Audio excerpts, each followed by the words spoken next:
Welcome back to the Nullified Take channel here on YouTube, where I've got the TNT takes for you on Survivor 45, episode 2. That's right, I've just finished the episode, and here is my top 5 takeaways for this episode. Starting with takeaway number 1, we start right off on the Yellow Tribe with Emily coming to the realization that she massively overplayed within the first couple of days out there on the island.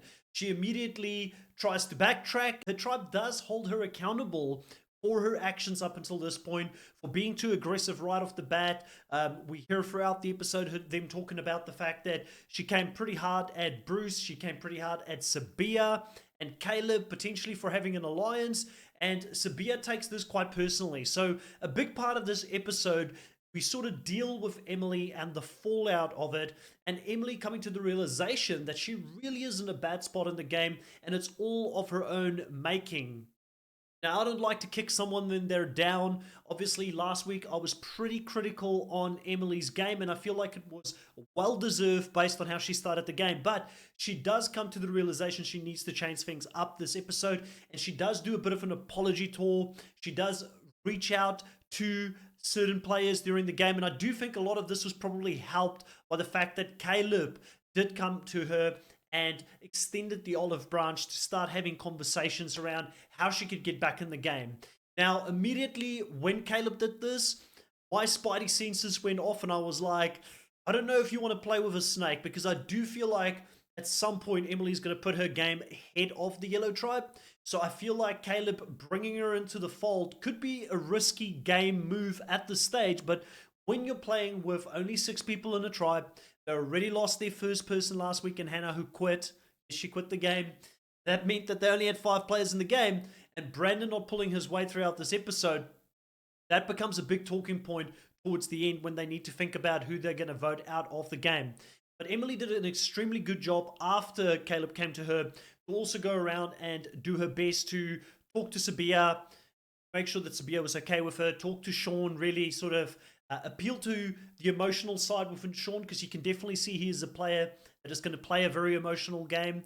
He has got a very strategic part of his brain that he's using at times as well, but you can see that I feel like Sean is kind of like an empath, and that he can really feel the emotions of other people. So her appealing to that is really good. But like she said here in this episode herself, how long can she downplay her personality or her attitude, who she is as a person by nature? She normally works as a data analyst, which is a lot more easy to get away without that emotional stuff if that's not something that comes natural to you. But in the game, she's going to have to tap into a side of her, which I think she doesn't even know if she's got it herself. I personally still don't think. I made a very brave call on the podcast, and I said Emily can't win this game. I still don't think she can win the game, but this is a step in the right direction, and the game is quite long, so maybe she can still prove me wrong.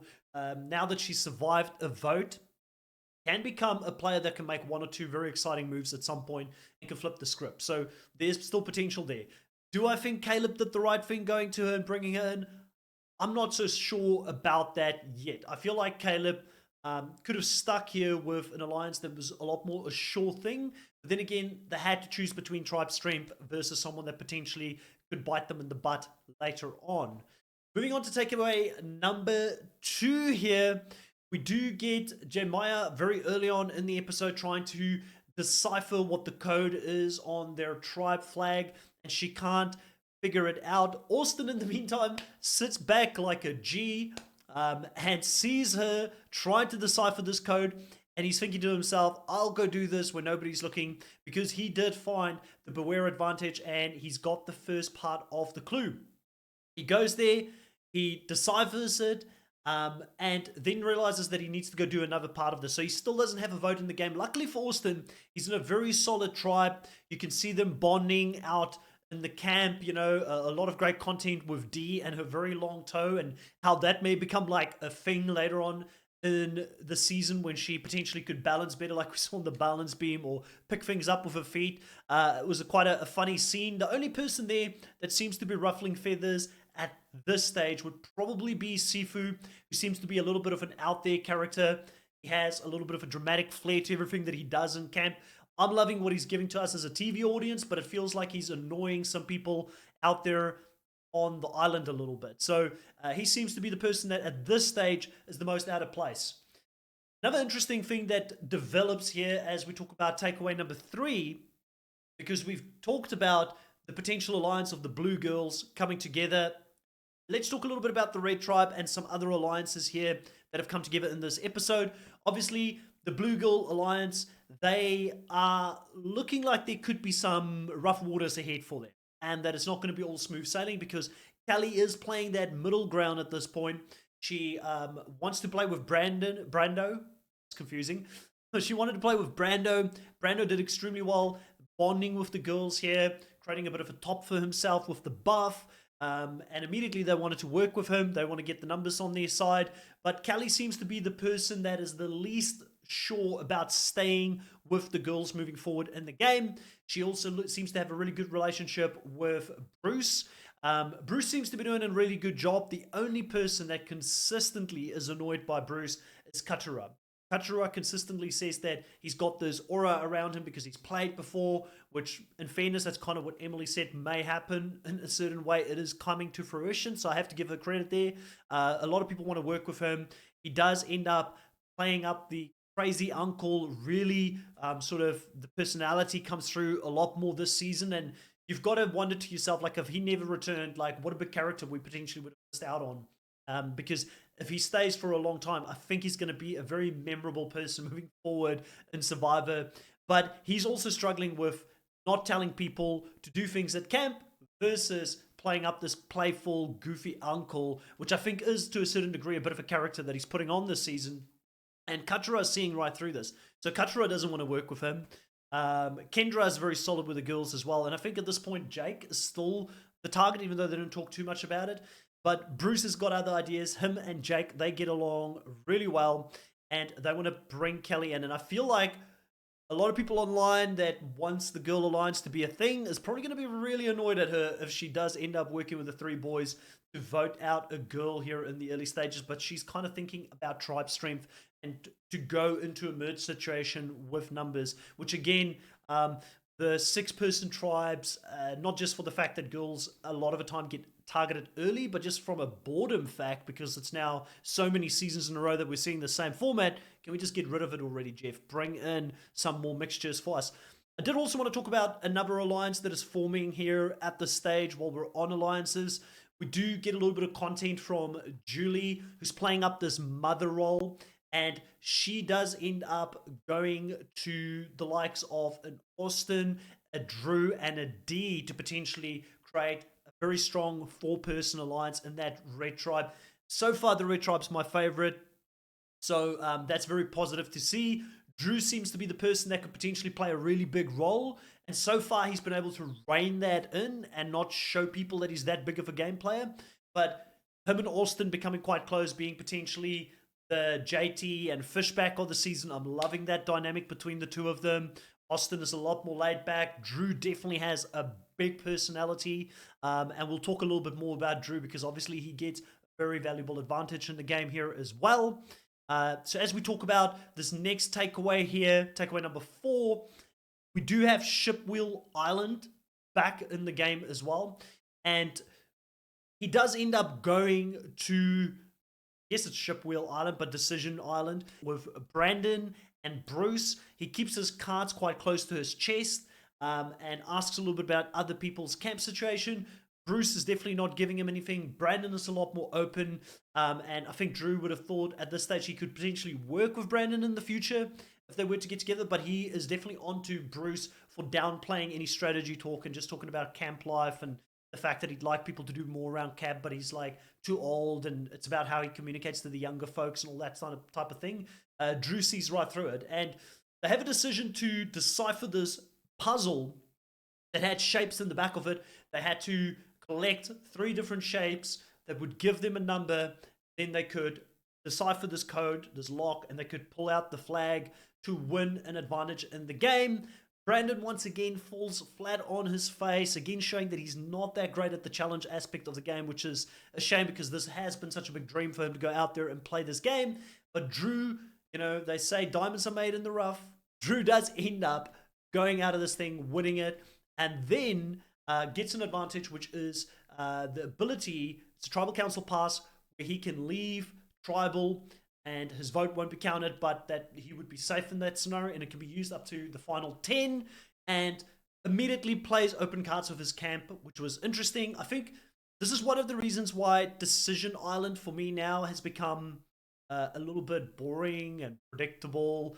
Like, you expect someone when they go on a trip, they're going to get something. So players don't really have the leeway or ability to like fake out what's happening. This is where I'd rather see reward challenges coming back, advantages being hidden in a reward challenge where they have to go and look for it when they go out to have like a special day at a Survivor cafe or something like that, where they've got food. They all can go at different times and enjoy the food like we see in International Survivor. Sometimes things get hidden. It makes it a little bit less obvious as to who actually got the advantage on the reward. I feel like this is something that needs to be workshopped, because there is almost no other option, in my opinion, now. Like, when you go on Decision Island, you actually have to be honest. And it's also one of the reasons why I understand why Brandon didn't want to go for the Beware advantage and why he let Sabia have it, because he didn't want to lose his vote. Even though he probably needed it, I can understand that. And I can also understand why some of the others, like Bruce, didn't want to lose his vote here. It's so obvious what's happening there. You've got to play it honest. The other two people knew what happened as well, so if they're going to meet up with you at a merge situation later on in the season, they could easily tell your tribe that you were lying if you're trying to keep the advantage or the idol for yourself. So I feel like it creates a lot of potential targets on your back just to go on Decision Island, and it's just less exciting for me to sort of see play out at this stage. Takeaway number 5, the Yellow Tribe's a mess. And I think that's not the hottest of takeaways, but obviously Brandon, like I said, he helps Sabia get the Beware advantage. They do go and look for the Beware advantage. It felt like this Beware advantage was a lot easier to do than Austin's one, which seems to have like a lot more complicated steps to it. Sabia just had to look at the map that they had in camp and use this little key to show her exactly where the idol was. And then once she got to the idol, I guess the most difficult thing was that they didn't have fire, and she got this candle that she's got to burn through to get to the idol, which all of these things look really cool. It's nice gimmicks that they're bringing into the game. The one thing that kept standing out to me about that, though, was when they were at Tribal Council, what was to prevent Sabia from just taking out the candle and just lighting it right there at the Tribal Council? Is there a rule that she's not allowed to do it that we don't know about? It would be good to know that. Or is it just that Survivor US is that strict and not allowing players to play outside a little bit and to create some scenarios? Because I think it would have made for great TV if Sabia was just like, Jeff, everything's out there nowadays. 3 people in the tribe already know I've got this Beware advantage. I don't have a vote in the moment. I want my vote back.